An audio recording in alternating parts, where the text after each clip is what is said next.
జై శ్రీరామ్. ఈరోజు నేను ఒక వ్రతాన్ని చేయబోతున్నానండి.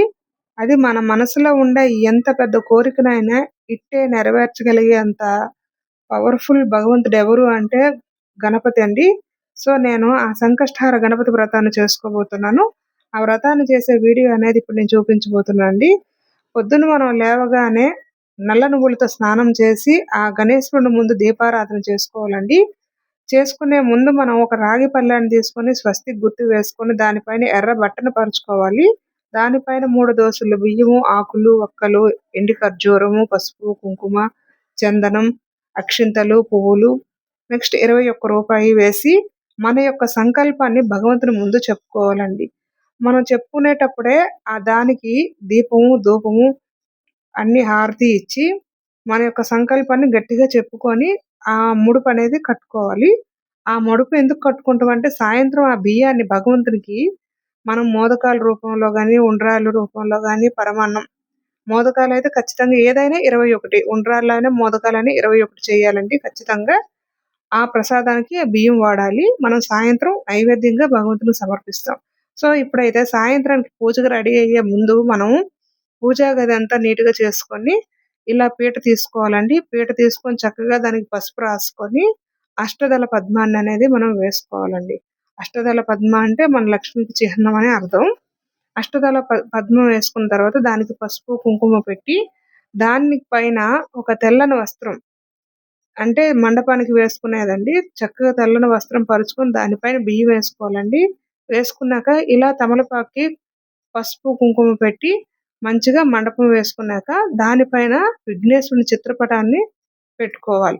మీకు వీలైతే కలశం ఉంటే కలశం పెట్టుకోండి.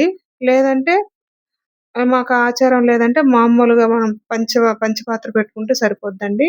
నాకైతే కలశారాధన ఉంది కాబట్టి నేను పెట్టుకుంటాను. ఇలా పళ్ళెం తీసుకొని అందులో ఒక తమలపాకు పసుపు, కుంకుమ పెట్టి నేను గణేశుడిని పెట్టుకున్నాను. మీకు ఆచారంలోనే ఉంటేనే కలశారాధన చెయ్యండి. లేకుంటే లేదు కలశం పెట్టాలి అని ఏం నియమం లేదు. మాకుంది కాబట్టి నేను పెడుతున్నాను.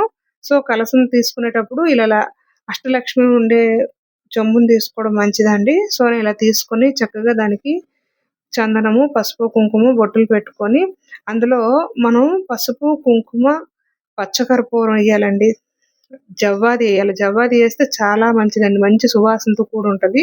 పచ్చకర్పూరం ఏస్తే దైవశక్తి నిబిడీకృతమై ఉంటదని అంటారండి. అందులో ఖచ్చితంగా కాయినెయ్యాలి. ఒక పువ్వెయ్యాలి. ఏసిన తర్వాత మనం ఒక మామిడి కొమ్మ తెచ్చి ఆ చెంబులో పెట్టి చక్కగా కొబ్బరికాయని తీసుకొని మంచిగా పసుపు రాసుకొని, బొట్టు పెట్టుకొని అదే విఘ్నేశ్వరుడుగా మనం భావించి ఆ చెంబు పైన మనం పెట్టుకొని రవికెల గుడ్డ ఉంటే పెట్టుకుంటే చాలా మంచిది. నా దగ్గర అయితే బట్టుంది కాబట్టి నేను పైన పెట్టుకున్నానండి. సో, ఇలా మాల ధరించిన తర్వాత ఆ గణేశుడిని సంకష్టహార గణేశుడిని పూజ చేసేటప్పుడు ఒక గౌరీదేవుని పూజించాలి, విఘ్నేశుడిని పూజించాలండి. మనం ఖచ్చితంగా పూజించాలి. ఎందుకంటే మనకి విఘ్నాలు తొలగించేవాడు గణపతే గాబట్టి మనం పూజ చేసేటప్పుడు కూడాను ముందు పసుపు గణపతిని పూజించిన తర్వాత మనం ఆ సంకష్టహార గణపతి పూజ చేసుకోవాలండి. మనం సంకష్టహార గణపతి పూజ చేసే ముందే మనం పసుపు గణపతిని పూజ చేసుకోవాలి. ఈ సంకష్టహార గణపతి పూజ చేసుకునే వాళ్ళు ఎప్పుడు కూడాను ప్రతి నెల కూడా కృష్ణపక్షం చతుర్థి పౌర్ణమికి వెళ్ళాక వచ్చేది 4వ రోజండి. ఆ రోజున మాత్రమే సంకష్టహార చతుర్థి అంటారు. ఏ కష్టం ఉన్నా సరే ఈ సంకష్టహార గణపతి వ్రతం చేయటం వల్ల మన కష్టాలన్నీ తీరిపోతాయని అంటారు. సో, గణపతికి 32 స్వరూపాలు ఉంటాయండి. 32 స్వరూపాలలో 32వ స్వరూపాన్నే సంకష్టహార గణపతి అంటారు. అంటే మనకి ఈ సంకష్టహార గణపతికి కుడి చేతిలో వరదహస్తం ఉంటుంది. ఎడమ చేతిలో పాయస పాత్ర ఉంటుందండి. ఇదే మనకి సంకష్టహార గణపతికి చిహ్నం. ఈ సంకష్టహార గణపతికి ప్రతి నెల కృష్ణపక్షంలో వచ్చే చతుర్థి అంటే చాలా ప్రీతి. ఈ వ్రతం చేయటం వలన అద్భుతమైన ప్రయోజనాలు లభిస్తాయి. అవేంటంటే మనం ఏదైనా పనులు మొదలుపెట్టినప్పుడు ఆటంకాలు వస్తూనే ఉంటాయి.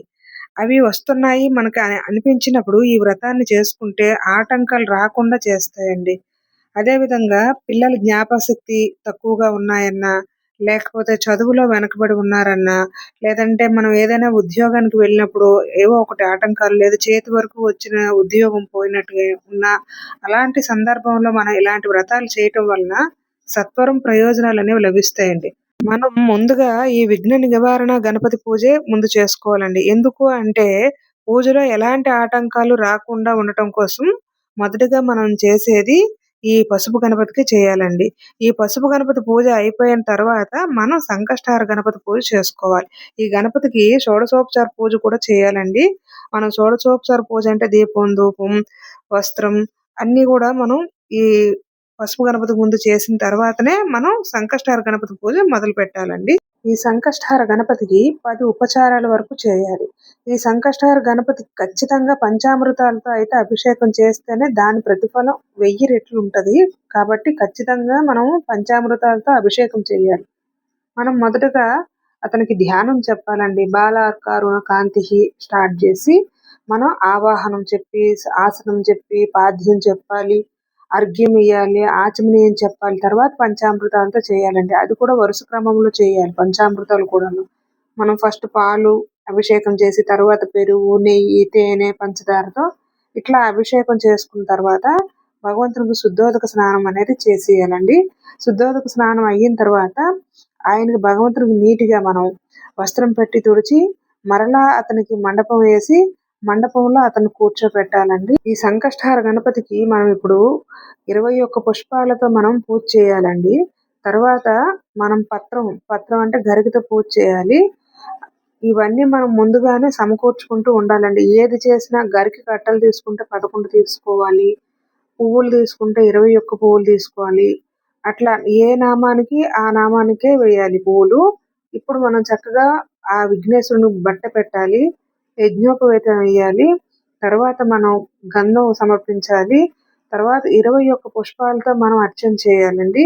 21 పుష్పాలతో అర్చన చేసిన తర్వాత వినాయకుడికి మనం అష్టోత్తరం చదువుకోవాలి. మనం పసుపు గణపతిని పూజించినట్లుగా గౌరీ అమ్మవారిని కూడా పూజ చేసుకొని దీపధూపాలను హారతిని ఇవ్వాలండి.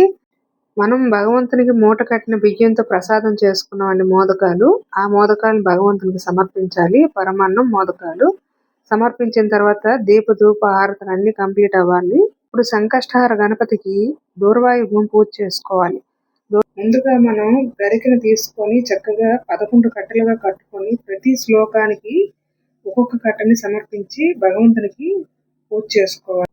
పూజ పూర్తి అయిన తర్వాత గణపతికి మనం కథ అనేది చదవడం చాలా అవసరం. ఈ పూజలో కథకి చాలా ప్రాధాన్యత ఉంది. కథ అయిన తర్వాత గణపతికి మనం అర్ఘ్యాలు ఇయ్యాలండి. గణపతికి అర్ఘ్యాలు ఇవ్వాలి. అవి అక్షింతలు, పుష్పాలు, చేతిలోకి నీళ్లు పోసుకుంటూ పళ్ళెంలో విడిచిపెట్టాలండి. అలాగా 3 అర్ఘ్యాలకి 4 సార్లు చొప్పున ఇయ్యాలి. 3, 4, 12. అలాగే చంద్రునికి కూడా అర్ఘ్యాలు ఇవ్వాలి. తెల్ల బియ్యాన్ని తీసుకొని చేతిలో పాలు పోసుకొని మనం చంద్రునికి అర్ఘ్యాలు ఇవ్వాలండి. ఇలా సంకష్టహార గణపతి పూజ చేసుకొని ప్రయోజనాలు పొందేవాళ్ళు చాలా మంది ఉన్నారండి. పిల్లల విషయంలోని, ఆర్థిక విషయాల్లోని, ఉద్యోగ విషయాల్లోని ముందుకెళ్ళే వాళ్ళు చాలా మంది ఉన్నారండి. సో ఇది నా పూజా విధానం వీడియో. నా వీడియో నచ్చినట్లయితే లైక్ చేయండి, సబ్స్క్రైబ్ చేయండి, పక్కనే ఉన్న బెల్ ఐకాన్ని క్లిక్ చేయండి. జై శ్రీరామ్, జై జై శ్రీరామ్.